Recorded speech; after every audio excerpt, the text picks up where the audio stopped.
फिर मैंने देखा आते जाते लोग उन्हें भी कुछ दे रहे थे और वो लेकर रख रहे हैं। मैंने सोचा कि मेरा अंदाजा गलत था, वो बुजुर्ग भिखारी ही है।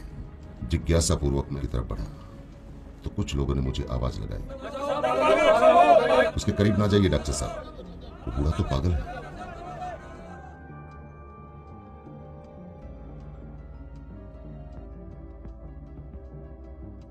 बाबा, आपको कोई शारीरिक प्रॉब्लम है क्या? Good afternoon doctor. I think I may have some eye problem in my right eye. इतनी बढ़िया अंग्रेजी सुनकर मैं चौंक गया। फिर मैंने उनकी आंखें देखी, पका हुआ मोतियाबिंद था उनकी आंखों में, और मैंने कहा, बाबा आपको मोतियाबिंद है? Oh cataract. I had cataract operation in 2014 for my left eye. बाबा काफी पढ़े लिखे लगते हो। पढ़े लिखे।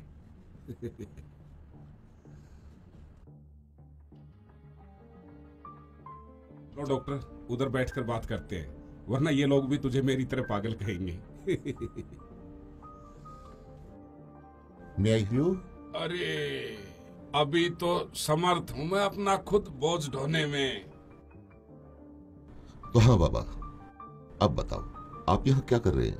I am mechanical senior operator. मैं एक कंपनी में सीनियर ऑपरेटर था। वहां नए बच्चों को सिखाते सिखाते एक दिन मशीन में पैर आ गया और बैसाखी हाथ में आ गई। अब लंगड़े बैल को कौन काम पे रखता है। कंपनी ने पैर का ट्रीटमेंट कराया और मुझे कुछ पैसे देकर घर भेज दिया। मैंने उस पैसे से एक छोटी सी वर्कशॉप बना डाली और डॉक्टर मेरा बेटा भी मैकेनिकल इंजीनियर है। और धीरे धीरे बेटे ने तरक्की की और कंपनी बनाई। लेकिन बाबा आप यहाँ कैसे, यहाँ क्या कर रहे हैं? सब कर्मों का खेल है डॉक्टर साहब। बेटे ने अपना बिजनेस बढ़ाने के लिए कंपनी व घर दोनों को बेच दिया। बेटे की तरक्की के लिए मैंने भी कुछ नहीं कहा। बेटा बच्चों को लेकर सब कुछ बेच बाच कर जापान चला गया और हम जापानी बुढ़े और बुढ़िया यहां रह गए। लेकिन बाबा आप इतने टैलेंटेड हैं, जहां पर भी पाँव मारोगे पानी निकाल दोगे। I means you can do everything in your life, but why? You better know. कहां से मारूं पैर, कैसे? मेरे कहने का मतलब ये था कि आपको अपने लाइन का इतना एक्सपीरियंस है, so you can do everything. आपको कोई भी नौकरी दे देगा। यस डॉक्टर, इसीलिए मैं कंपनी में जॉब करता हूं और वहां मुझे पूरे 8,000 तनख्वाह मिलती है। आप यहाँ क्या कर रहे हो? बेटे के जाने के बाद मैंने एक छोटा सा घर किराए पे लिया और मैं और मेरी पत्नी दोनों रहते हैं। उसको पैरालिसिस है। 9 से 5 मैं जॉब करता हूं और 5 से 7 यहां भीख मांगता हूं। फिर शाम को तीनों के लिए खाना बनाता हूं। 1 मिनट, अभी आपने बताया कि घर पे आप और आपकी पत्नी है, फिर ये तीसरा? हाँ डॉक्टर, मेरे बचपन में मेरे माँ बाप मुझे छोड़कर चले गए थे, तो मेरा एक दोस्त था।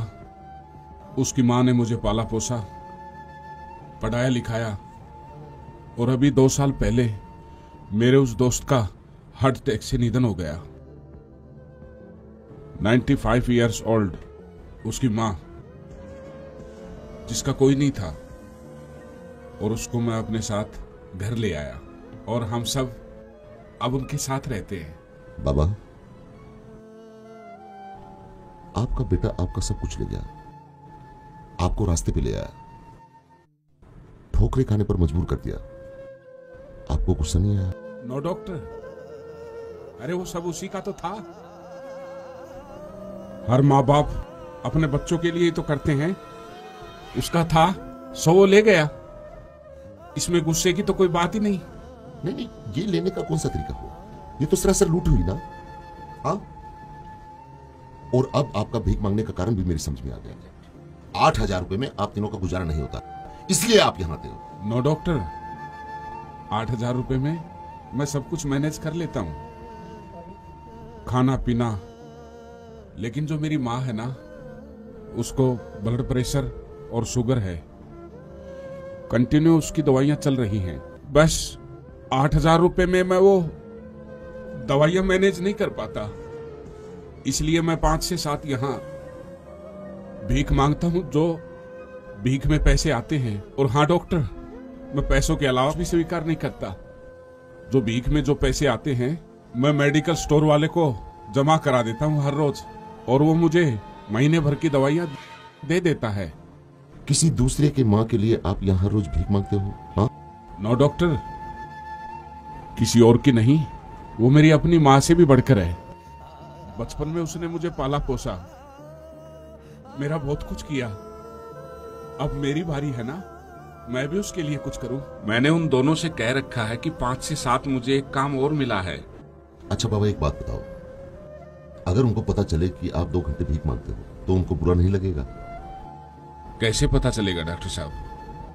वो मेरे सहारे के बगैर करवट तक नहीं बदल सकते, वो यहाँ पर कैसे आएंगे? अच्छा बाबा, एक बात बताओ, अगर मैं आपकी माँ जी को अपनी तरफ से नियमित दवाइयां दूं, ये ठीक रहेगा ना? फिर आपको भीख भी नहीं मांगनी पड़ेगी।